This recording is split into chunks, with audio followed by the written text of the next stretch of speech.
The massive space station called Nexus Prime hung in the darkness between stars like a metal city. Ships from 100 different worlds came and went from its docking bays. Some looked like giant crystals that caught the light from distant suns. Others moved like living things, their hulls breathing and pulsing. The most common ships belonged to the Vextar Empire. They were black and sharp, built for war. Park Dae-ho stood at the window of his small transport ship and watched the station grow larger. He was 53 years old, with gray hair and kind eyes. His hands were steady as he adjusted his simple blue diplomatic uniform. Behind him, Kim Soo-jin checked her equipment one more time. She was younger, maybe 35, with short black hair and alert eyes that missed nothing. "Remember," Park Dae-ho said quietly, "we are here to make friends, nothing more." Kim Soo-jin nodded. She wore the same blue uniform, but underneath it she carried no weapons. Earth's orders were clear. They were diplomats, not soldiers. They would smile, bow when needed, and ask politely for Earth to join the galactic community. Their ship docked with a soft bump. The airlock opened with a hiss, and they stepped into a corridor filled with aliens. Park Dae-ho had studied pictures of different species, but seeing them in person was different. A Zephyri glided past, its crystal body ringing like bells with each step. A group of core moved together like one mind in many bodies, their insect-like faces all turning to stare at the humans. But it was the Vextar that commanded attention. They stood 8 feet tall with gray skin like stone. Their faces had, too, many teeth, and their yellow eyes seemed to glow. When they walked, other species moved out of their way. A Vextar in golden armor waited for them. "I am Sub-Commander Technol," he said in rough but clear human language. "You will follow." Park Dae-ho bowed slightly. "Thank you for welcoming us. I am Ambassador Park Dae-ho of Earth. This is Military Attaché Kim Soo-jin." Technol looked at them like they were insects. "Earth. Yes, the new species. Come." They walked through corridors that seemed to go on forever. Everything was built for beings larger than humans. The ceiling was high above their heads. The doors were wide enough for 3 people to walk through side by side. Alien script covered the walls in languages Park Dae-ho did not understand. Other aliens stopped to stare at the humans. Some pointed. Others made sounds that might have been laughter. Park Dae-ho kept his face calm and friendly. Kim Soo-jin walked beside him with perfect military posture, her eyes taking in every detail. They entered a vast chamber with a domed ceiling that showed the stars outside. In the center was a circular platform where the most powerful beings in the galaxy made decisions that affected billions of lives. The Galactic Council was in session. Supreme War Admiral Korth Velthak sat on a throne made from black metal. He was the largest Vextar Park Dae-ho had ever seen, with scars across his face that told stories of 1,000 battles. His voice was like thunder when he spoke. "So," Korth Velthak said, "the humans finally come to kneel before their betters." Around the circle, other council members watched. The Zephyri representative was a living crystal formation that sang. When it moved, the core delegate was actually 5 beings that shared one mind. There were dozens of other species, all more advanced than Earth, all looking down at the 2 humans. Park Dae-ho stepped forward and bowed deeply. "Great Admiral, honored council members, Earth comes seeking friendship and peaceful membership in this great community." Several aliens made noises that sounded like amusement. Korth Velthak leaned forward in his throne. "Friendship? You think we are equals, little human?" "Earth hopes to learn from the wisdom of older civilizations," Park Dae-ho replied carefully. "We offer our friendship and what small contributions we can make." Contributions. The word rolled off Korth Velthak's tongue like he was tasting something sour. What could a species that has barely left its own star system possibly offer us? Kim Soo-jin remained silent. but her hands were relaxed at her sides. She had trained for situations like this. Stay calm, observe everything, report back to Earth. A Zafari counselor sang in a voice like wind chimes. The humans have interesting agricultural methods. Their food production is efficient. Ah, yes, Korth Velthak said. Farmers, how useful. His yellow eyes fixed on Park Dae-ho. Very well, humans. We will grant you provisional status. You may join our community. Park Dae-ho felt a moment of hope, but something in the Admiral's tone warned him to be careful. Thank you, Great Admiral. What does provisional status mean? It means you will contribute to the greater good, Korth Velthak said. Your agricultural worlds will provide food for more important species. Your mineral-rich planets will supply materials for our ships. Your people will work where they are needed. The hope in Park Dae-ho's chest turned cold. This was not membership. This was slavery with a different name. Of course, he said with the same calm voice. Earth will be happy to trade fairly with all council members. Trade? Korth Velthak's laugh was like rocks falling. This is not trade, human. This is how things work. Strong species lead. Weak species serve. You will learn your place. A core delegate spoke with 5 voices at once. The human worlds contain rare minerals. We require mining rights. Granted, Korth Velthak said, without asking Park Dae-ho. Sub-Commander Technol will provide you with your quotas and schedules. Park Dae-ho kept his expression neutral, but inside he was memorizing every word, every face, every detail. Earth had sent him here expecting this might happen. They had hoped for true friendship, but they had prepared for this too. We understand, Park Dae-ho said. Earth will comply with the Council's decisions. Kim Soo-jin watched the aliens around the circle. They looked satisfied, like predators that had cornered easy prey. They had no idea that every second of this meeting was being recorded by devices hidden in her uniform. They had no idea that Earth's military leaders were watching this humiliation in real time. Korth Velthak waved a massive hand. Good. You learn quickly. Perhaps your species will survive after all. As they were escorted from the chamber, Park Dae-ho heard the aliens already discussing how to divide up Earth's resources. They talked about humans like they were talking about cattle or mining equipment. Back in their quarters, Kim Soo-jin finally spoke. They think we're helpless. Park Dae-ho nodded. Let them think that. For now. Through the window, they could see Vextar warships patrolling the space around the station. Each one could destroy a city. The Vextar had ruled the galaxy for 3,000 years through fear and violence. But Earth had learned something important today.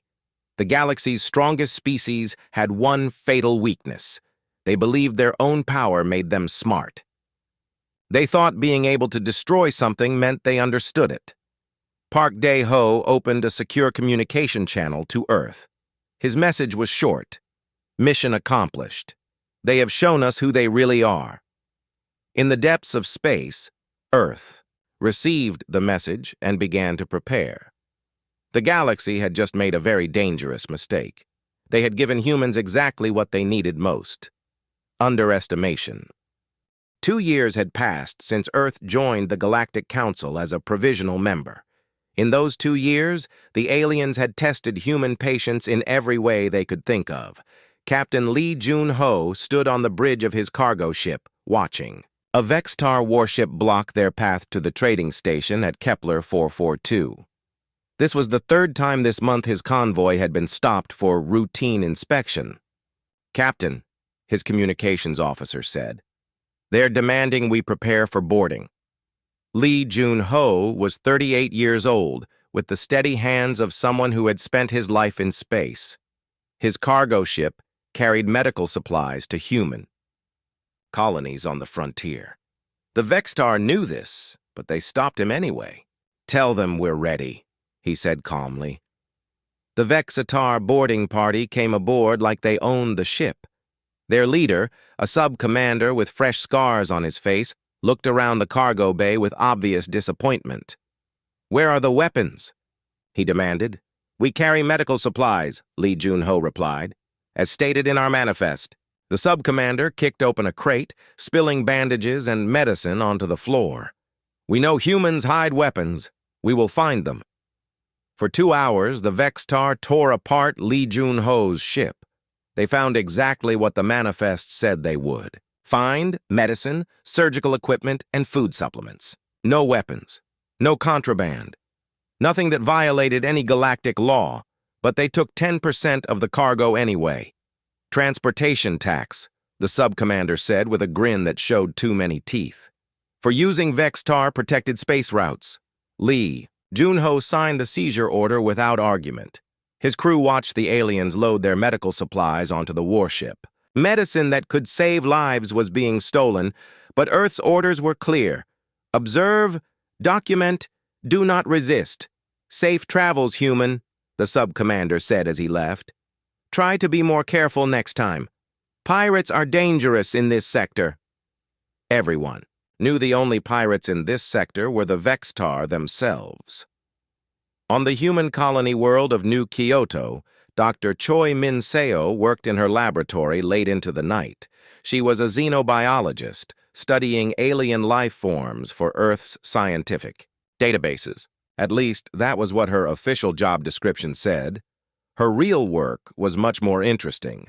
On her lab table lay samples of Vextar blood, Zafari crystal fragments, and core genetic material, all legally obtained through scientific exchange, programs that the aliens had agreed to without really thinking about what they were giving away. Dr. Choi Min-seo was 42 years old with sharp eyes behind thick glasses. She had been studying alien biology for 15 years, long before first contact. Now she had access to living samples, and what she was learning worried the aliens would have terrified them. The Vextar were stronger than humans, but their blood chemistry was remarkably simple. The Zafari were nearly immortal, but their crystal structure had specific harmonic frequencies that could shatter them. The core shared a hive mind, but that connection worked both ways. If you knew how to access it, you could feed information back into their collective consciousness. Dr. Choi Min-seo made careful notes and sent encrypted reports back to Earth. The aliens thought they were sharing scientific knowledge. They had no idea they were giving away the keys to their own destruction. In the orbital shipyard above New Seoul, engineer Nam Hyun-woo supervised the construction of what looked like a simple communications array. The Vextar inspectors, who visited every few months, saw exactly what they expected to see: primitive human technology trying to catch up with galactic standards. Nam Hyun-woo was 36 years old and had the patient manner of someone who built things that had to work perfectly the first time. He answered the inspectors' questions politely and showed them exactly what they wanted to see. What they didn't see were the hidden manufacturing bays deep inside the asteroid where the array was built. They didn't see the quantum processors that could calculate targeting solutions for weapons that didn't exist yet. They didn't see the power cores that could supply energy to planetary defense systems.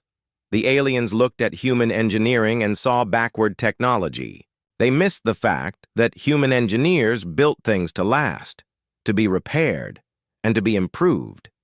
Vextar ships were impressive, but they were also complicated. If one system failed, the whole ship might be crippled. Human ships were different. They were simple on the surface, but incredibly sophisticated underneath. Every system had backups. Every component could be modified or replaced. The aliens saw this as primitive. They had no idea it was genius. On Earth itself, strange things were happening. Old military bases that had been closed for decades were suddenly active again. Factories that had made consumer goods were quietly retooled for different purposes. Veterans who had retired to quiet lives received discreet messages asking if they would be interested in consulting work. General Seo Jin-woo had been retired for 5 years. He was 61 years old with gray hair and hands that trembled slightly from an old war injury.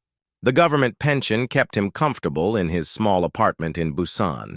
He spent his days reading history books and feeding pigeons in the park. The message from the Defense Ministry was short. Your country needs your experience. 3 days. Later, he stood in a briefing room deep underground, looking at star charts and alien ship designs.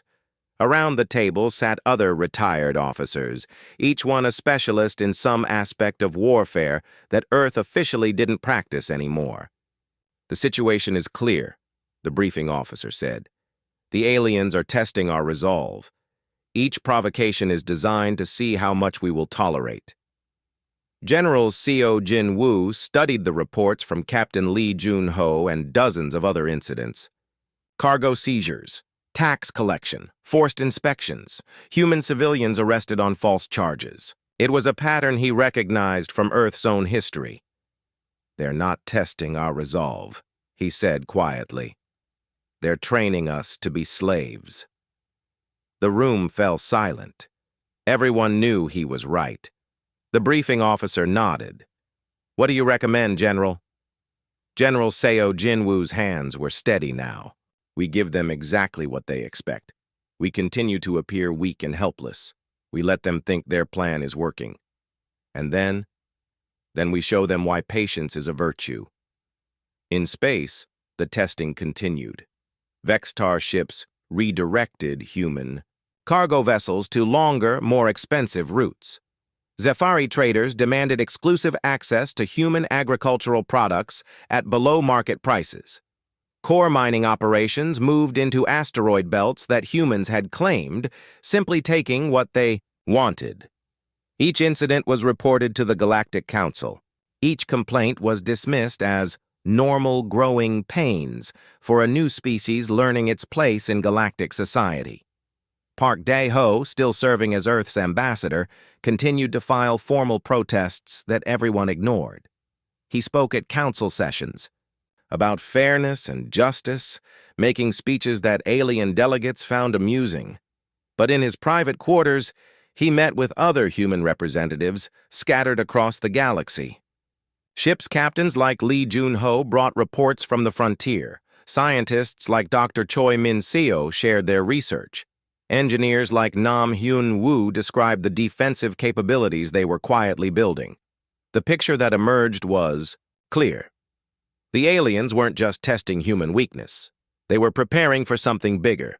Kim Soo-jin, now promoted to senior military attaché, compiled intelligence reports that painted a disturbing picture. The Vextar were moving additional warships to sectors near human colonies. The Corps were surveying human worlds for future development opportunities. The Zephyri were calculating the economic value of human slave labor. The galaxy's strongest species had decided that humanity was ready for the next phase of integration.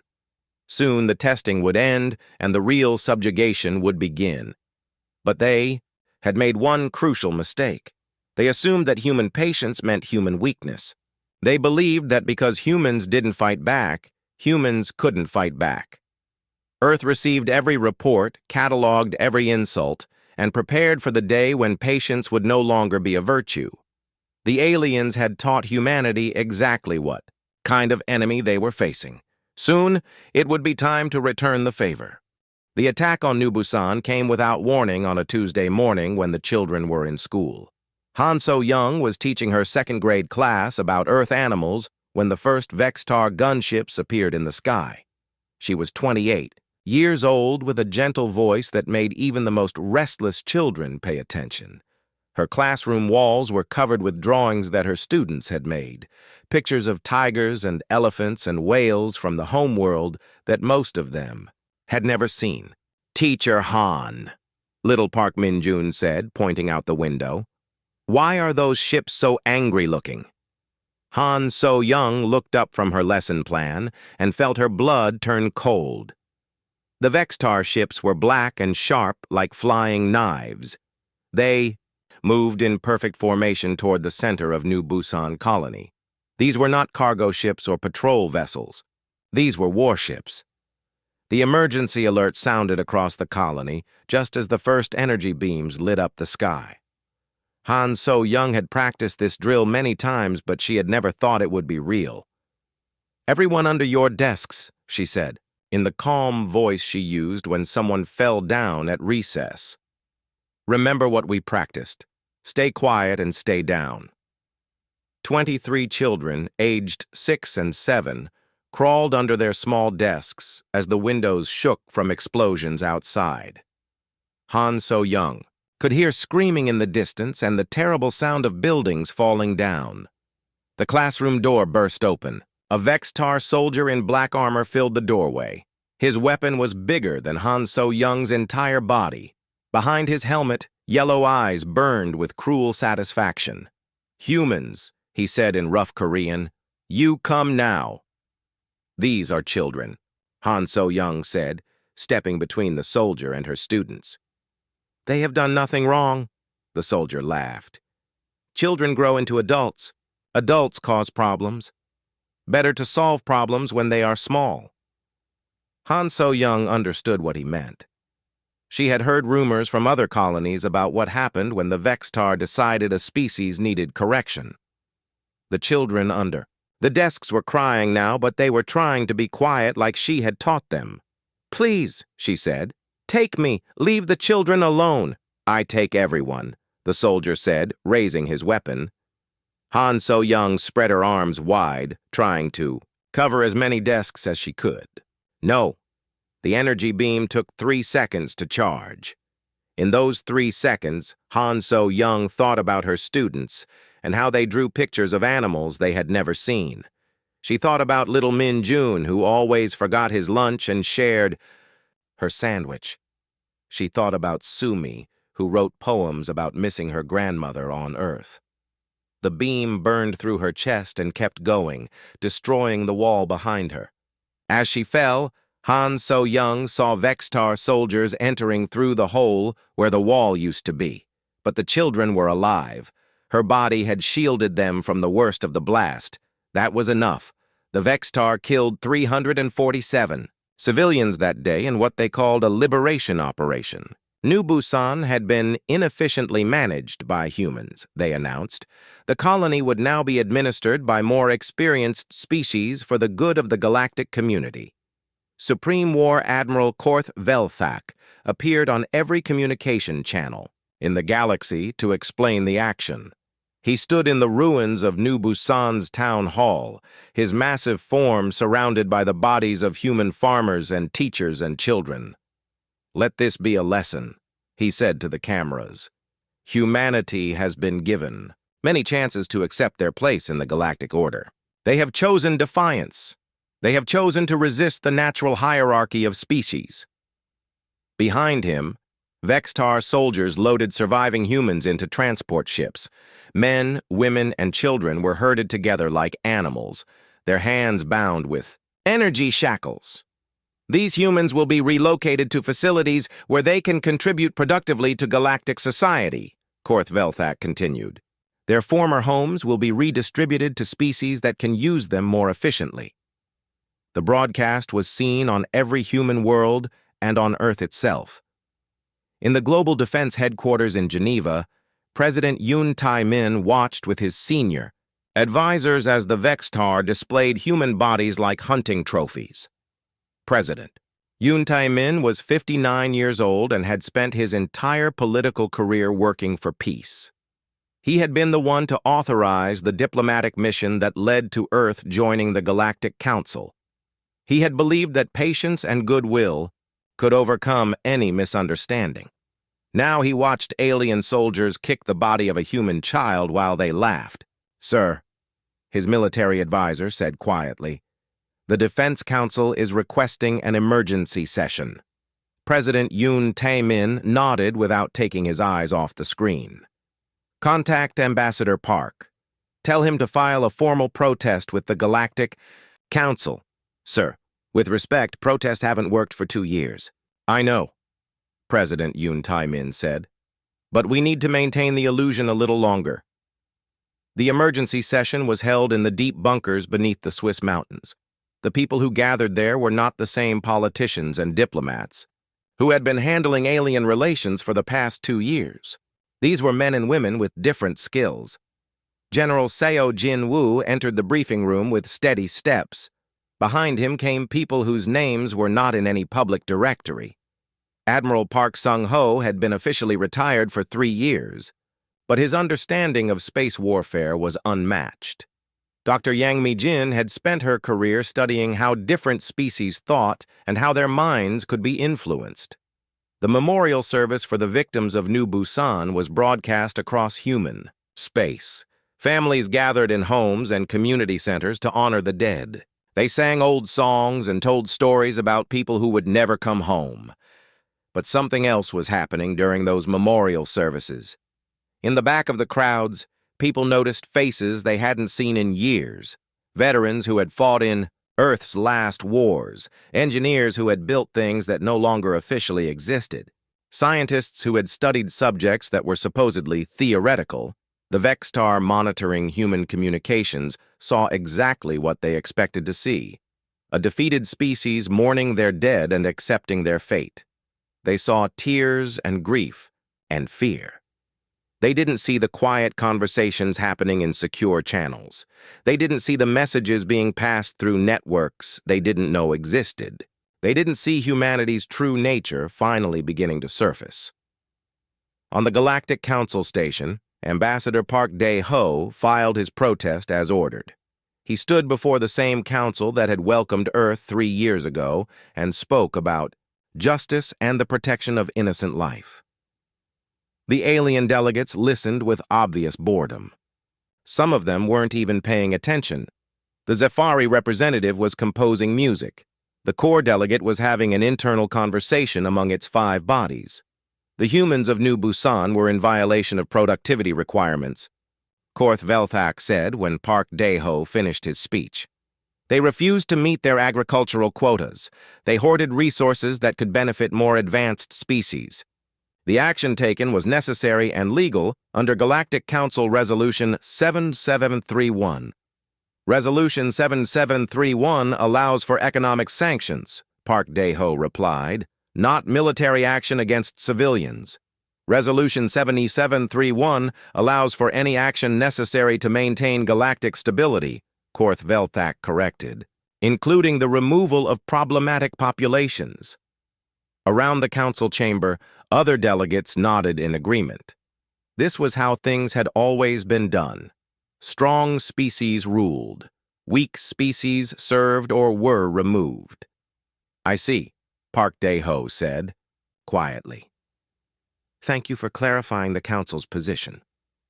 Something in his tone made Korth Velthak look at him more carefully. But the human ambassador's face showed nothing except polite diplomatic disappointment. That night, Park Dae-ho sent a message to Earth. It was a single word: confirmed. On Earth, that message was distributed to people who had been waiting 3 years to receive it.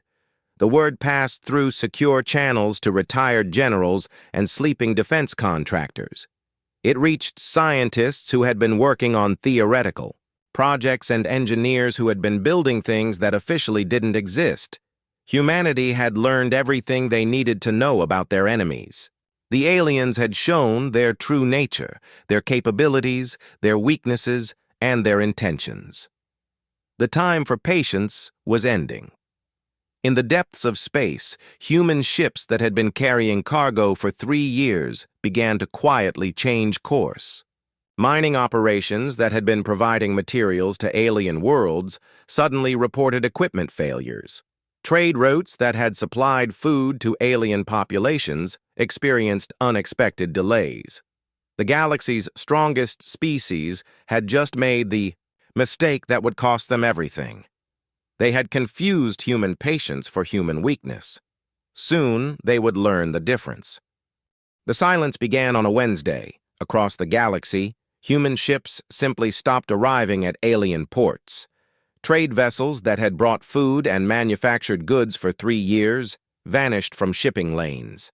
The vast network of human commerce that alien species had taken for granted disappeared overnight. At first, the aliens thought it was another test of human resolve. The Zephyri expected the humans to return within days, begging forgiveness for their defiance. The Corps calculated that human stubbornness would last no more than a week before economic necessity forced them back to work. They were wrong. Supreme. War Admiral Korth Velthak stood in his command center on Nexus Prime, staring at star charts that showed empty space where human ships should be. His yellow eyes burned with frustration as his intelligence officers reported the same thing over and over. Nothing. "Where are they?" he demanded.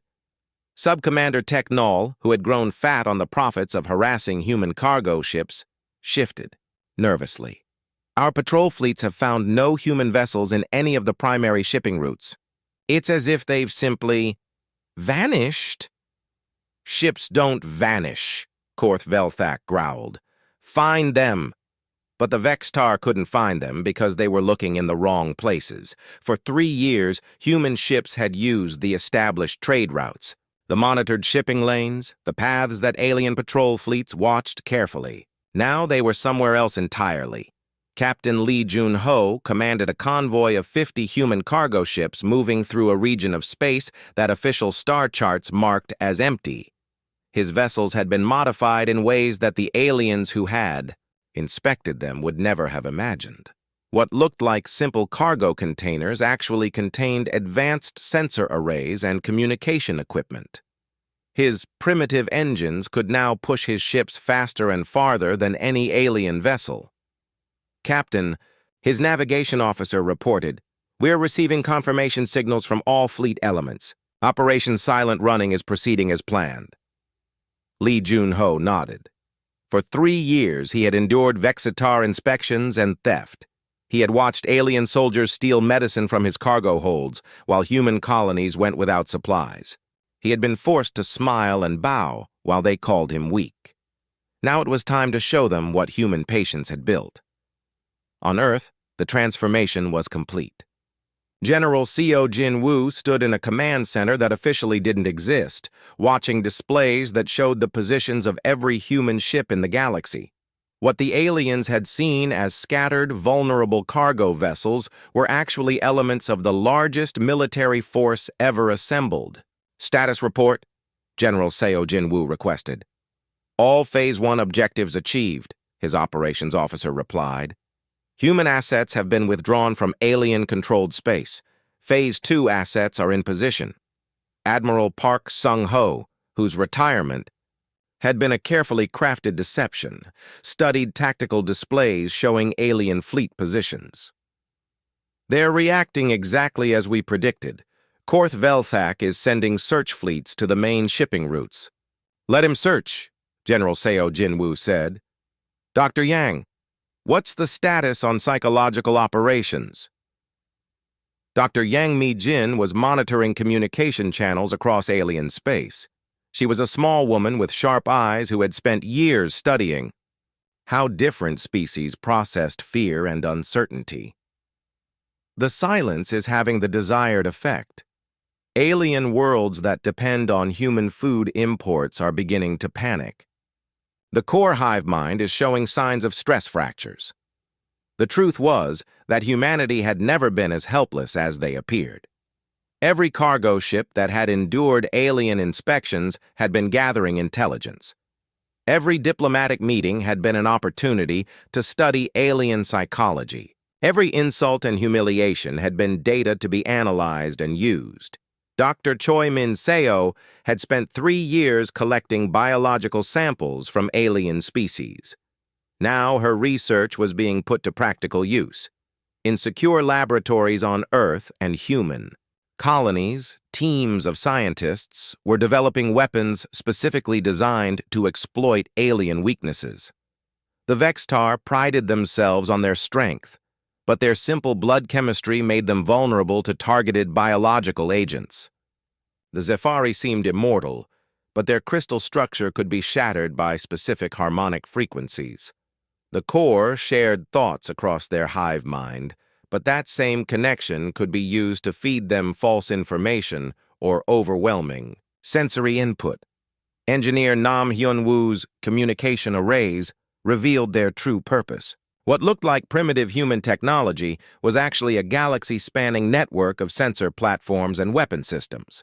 The defensive installations that alien inspectors had dismissed as harmless were actually capable of interdicting entire star systems.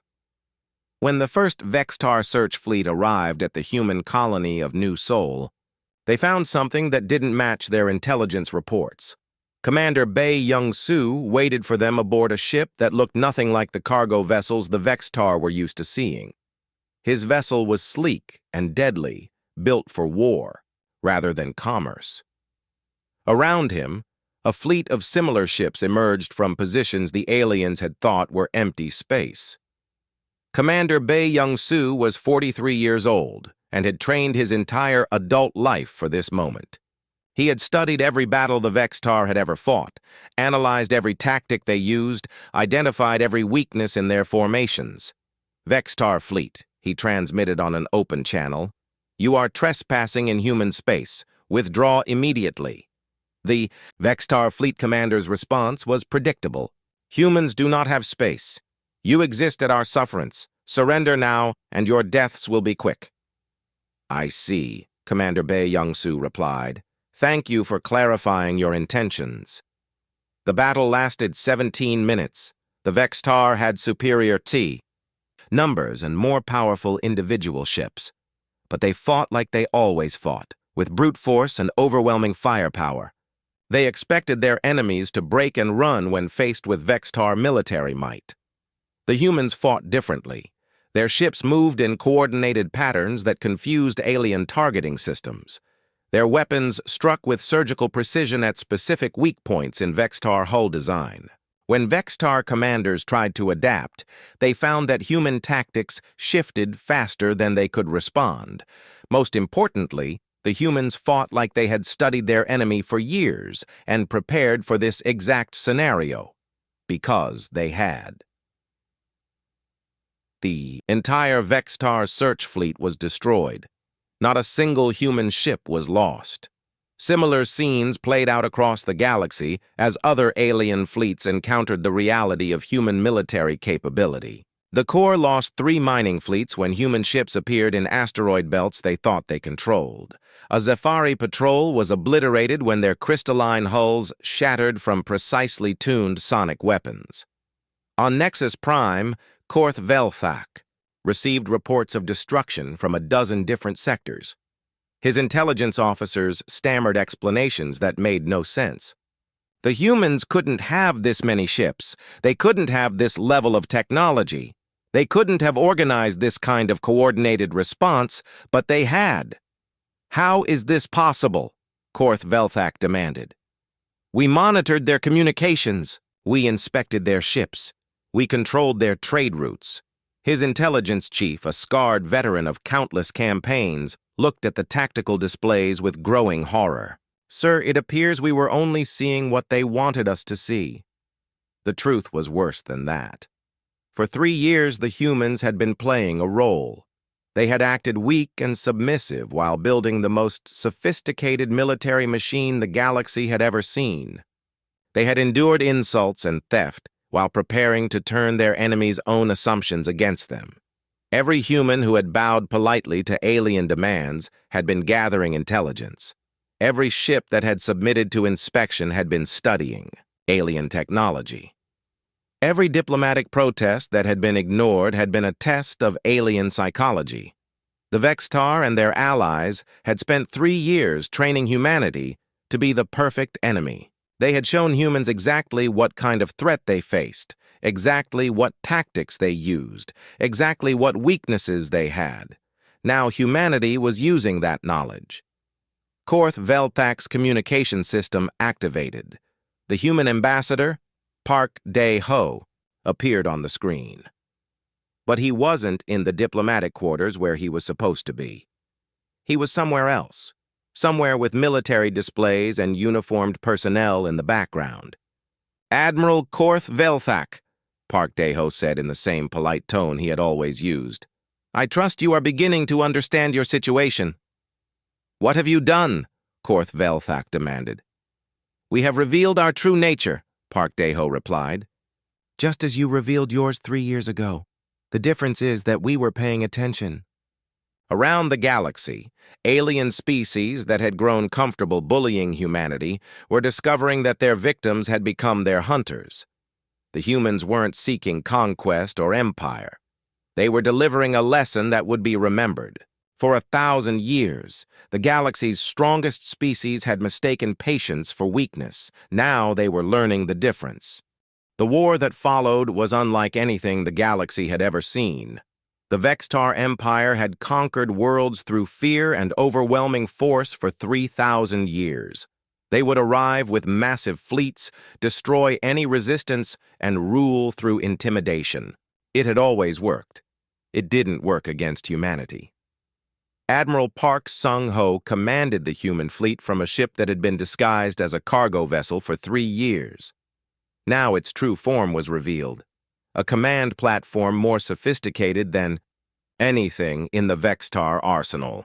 Around him, displays showed the positions of human forces across dozens of star systems. "Phase 3 is authorized," he announced to his fleet commanders. What followed was not the kind of war the aliens understood. Human forces didn't attack Vextar strongholds directly. Instead, they moved like surgeons, cutting supply lines and communication networks with precision that left alien commanders unable to coordinate their response. The Vextar fortress world of Kethmore had never been successfully attacked in 800 years. Its orbital defenses could destroy entire fleets. Its surface installations housed millions of Vextar soldiers. Commander Bae Young-soo didn't attack it at all. Instead, human ships appeared at the 17 supply depots that kept Kethmore fed and armed. Within 6 hours, every one of those depots was destroyed or captured. The fortress world found itself cut off from the galaxy with no way to resupply its massive population. "Sir," the fortress commander reported to Korth Velthak, "we can hold for perhaps 3 months without resupply." "Then break out," Korth Velthak ordered. "Crush the human blockade." "What blockade? There are no human ships near our planet. That was the genius of human tactics. They didn't need to fight the fortress. They just needed to make it irrelevant." The crystalline Zephyri had always considered themselves above the crude violence of species like the Vextar. Their crystal ships were beautiful, and their harmonic weapons could shatter any conventional hull. They ruled through economic control and the subtle manipulation of trade agreements. Dr. Yang Mi-jin studied the Zephyri with the same care she had applied to understanding human psychology. What she discovered was that a species that had lived for millions of years had grown comfortable with predictable patterns. The Zephyri expected threats to announce themselves. They expected enemies to follow established rules of engagement. They expected time to analyze and respond to new situations. Dr. Yang Mi-jin gave them none of those things. Human ships equipped with sonic weapons appeared in Zephyri space without warning. But instead of attacking directly, they began broadcasting complex harmonic patterns designed specifically to disrupt Zephyri thought processes. The crystalline beings found their normally clear thinking becoming confused and scattered. Their beautiful harmonic communications became discordant noise. Their ancient wisdom was replaced by overwhelming sensory input that made it impossible to concentrate. Within days, the Zephyri were surrendering rather than endure the psychological torture of their own senses being turned against them. The core hive mind posed a different challenge. Their shared consciousness made them incredibly difficult to deceive or surprise. When one core learned something, they all knew it instantly. When one died, the others felt the loss but continued fighting with perfect coordination. Dr. Choi Min-seo had spent 3 years studying core biology and psychology. She understood how their hive mind worked, how they shared information, and how they made decisions as a collective. She also understood how to break it. The biological weapon she had developed was unlike anything the galaxy had seen before. It didn't kill the core. Instead, It disrupted the neurochemical connections that allowed them to share thoughts. Suddenly, millions of beings who had never existed as individuals found themselves alone in their own minds. The psychological shock was devastating. The core didn't know how to function without their collective consciousness. They had no individual identity, no personal decision-making skills, no way to coordinate without their shared mental link. The mighty core war machine simply stopped working as its components forgot how to work together. On Nexus Prime, Supreme, War Admiral Korth Velthak watched his empire crumble in real time. Reports flooded in from across the galaxy. Fleets destroyed, worlds surrendering, allies abandoning the Vextar cause as quickly as they could negotiate separate peace agreements. "How?" he demanded of his staff. "How are they doing this?" His intelligence chief had finally figured out the answer, but it was almost too terrible to believe. "Sir, they studied us.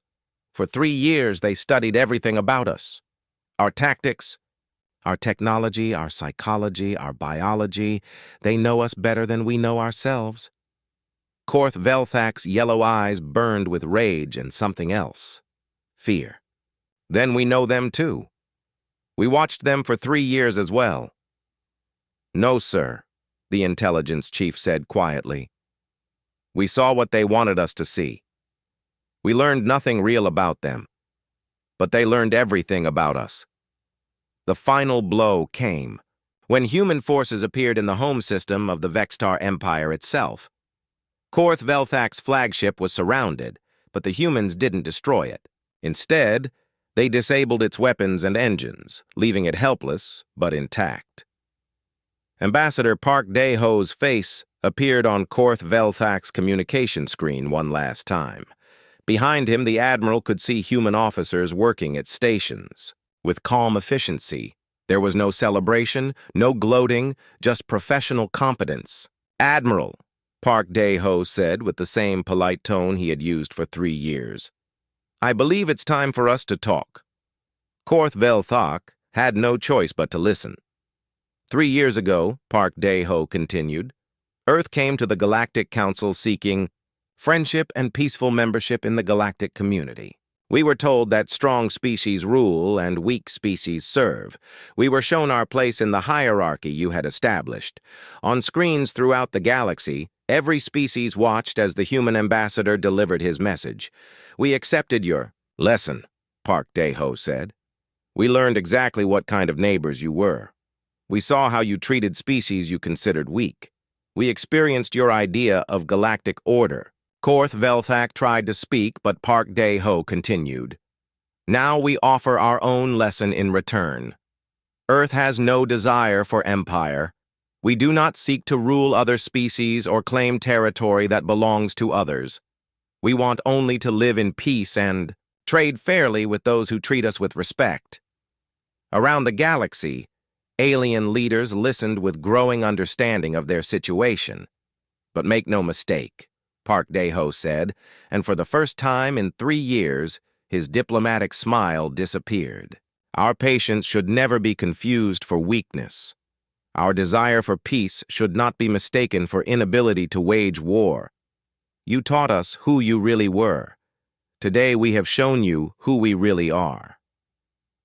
The broadcast continued to every world in the galaxy as Park Dae-ho delivered humanity's terms. The galactic hegemony is dissolved. The practice of forcing provisional membership on newer species is ended. The seizure of ships and cargo by self-appointed patrol fleets will stop. The relocation of populations against their will is forbidden. Korth Velthak finally found his voice. "You cannot dictate terms to the entire galaxy." "We are not dictating anything," Park Dae-ho replied. "We are offering a choice. You can accept a new galactic order based on mutual respect and fair treatment of all species. Or you can continue the old system and discover what else humanity learned during our 3 years of patience." The choice was not difficult to make. Within weeks, the old galactic hegemony was replaced by a true council of equals. Species that had been oppressed for centuries found themselves free to govern their own affairs. trade agreements were renegotiated on fair terms. The practice of treating newer species as inferior was abandoned. Humanity took no special position of power in the new order. They asked for nothing more than the respect and fair treatment they offered to others. But every species in the galaxy now understood that some warnings are delivered in silence, and some lessons are taught only once. The humans had made their point with perfect clarity. They were patient by choice, not by necessity. They preferred peace, but they were extraordinarily good at war. Most importantly, they had long memories and would not forget how they had been treated. On Earth, General Seo Jin-woo returned to his retirement, feeding pigeons in the park and reading history books. Dr. Choi Min-seo went back to studying alien biology for purely scientific purposes. Engineer Nam Hyun-woo built communication arrays that were exactly what they appeared to be. But the galaxy never forgot the lesson they had learned. The most dangerous predator is not the one that roars and threatens. It's the one that watches, quietly, learns everything about you, and chooses its moment carefully. Humanity had shown the galaxy that patience is not weakness. It's the wisdom to wait until you're ready to win.